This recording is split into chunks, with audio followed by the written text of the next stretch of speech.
Goal the result. नमस्कार, आप news foundation देख रहे हैं। मैं हूं आपके साथ वंदना। 2025 के विधानसभा चुनाव में कांग्रेस को मिली हार के बाद बिहार प्रदेश कांग्रेस कई गुट में बढ़ चुका है। चाहे हम बात करें प्रदेश अध्यक्ष की या फिर पप्पू यादव की, अखिलेश प्रसाद सिंह की, तमाम नेता अलग अलग गुट में दिखते नजर आ रहे हैं। एक जीता जागता उदाहरण और कांग्रेस ने आज पेश कर दिया। एक तरफ जहां प्रभारी कन्हैया कुमार थे, तो वहीं राष्ट्रीय नेता और वरुण चक्रवर्ती बिहार पहुंचे हुए थे। NSUI का महत्वपूर्ण बैठक होना था, लेकिन बैठक नहीं हुई। जाहिर सी बात है कि अगर कोई भी राष्ट्रीय नेता बिहार आ रहे हैं तो उनके समर्थकों के द्वारा बड़े बड़े होर्डिंग बैनर जो है सड़कों पर लगाए जाते हैं। प्रदेश कार्यालय में लगाए गए थे, लेकिन कन्हैया के जो समर्थक थे उन्होंने पोस्टर को फाड़ दिया और पूरी तरीके से इस बैठक को निरस्त कर दिया। अब ये चीजें मीडिया में भी सामने झलकने लगी, जहां कांग्रेस के नेता ये कहते नजर आते थे कि कांग्रेस में ऑल इज वेल है, लेकिन ऐसा कुछ भी नहीं है। अंदरूनी कांग्रेस की जो कलह थी अब सड़कों पर आ चुकी है।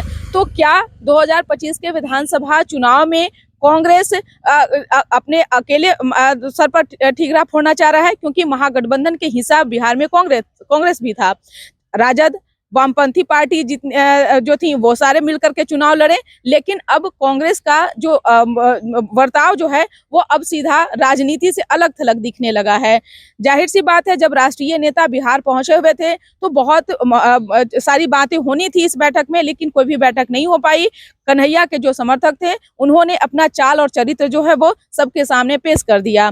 कन्हैया एक ऐसे नेता बिहार के हैं जहां भले ही कांग्रेस उनके आड़ में बिहार में राजनीति करना चाहता हो, लेकिन कहीं ना कहीं कन्हैया के भी समर्थक बड़े भारी, एक कहा जाए कि कन्हैया के जो समर्थक हैं वो उनकी भी संख्या काफी है। और वहीं वरुण चक्रवर्ती जो राष्ट्रीय नेता हैं, राष्ट्रीय युवा अध्यक्ष हैं युवा मोर्चा के, तो कहीं ना कहीं इन लोगों के आपस में बैठक होनी थी। बैठक में बहुत सारी बातें होनी थी, लेकिन कुछ भी बैठक में नहीं हुआ। आपसी कलह जो है वो देखने को मिली। लेकिन कहीं ना कहीं पप्पू यादव इन दिनों काफी संकटों से जूझ रहे थे, हालांकि उन्हें राहत मिली है और अब वो जेल से बाहर हैं। तो पप्पू यादव का भी नाम इसमें सामने आ रहा है। लोग बता रहे हैं कि जो पप्पू यादव के भी समर्थक हैं, अब वह नहीं चाहते हैं कि कुछ ऐसा कांग्रेस के द्वारा किया जाए जिसे जो है कांग्रेस को नुकसान हो। लेकिन अब देखना होगा कि वरुण चक्रवर्ती के बिहार आने से कांग्रेस में इस तरह का दृश्य देखा जा रहा है, तो आगे कांग्रेस किस तरह की राजनीति करना चाहती है बिहार में, या फिर कांग्रेस क्या अपने समर्थकों को मैसेज देना चाहती है? क्या वाकई में कांग्रेस कमजोर हो गई है, या क्या वाकई में कांग्रेस के पास में अब कोई जनाधार नहीं बचा? तभी तो इस तरह की चीजें जो है वो आपस में ही देखने को मिल रहा है।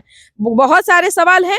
अब इसका जवाब कांग्रेस की ओर से किस प्रकार से दिया जाता है वह भी हम आप तक जरूर साझा करेंगे। सहयोगी नरोत्तम के साथ न्यूज फाउंडेशन, पटना।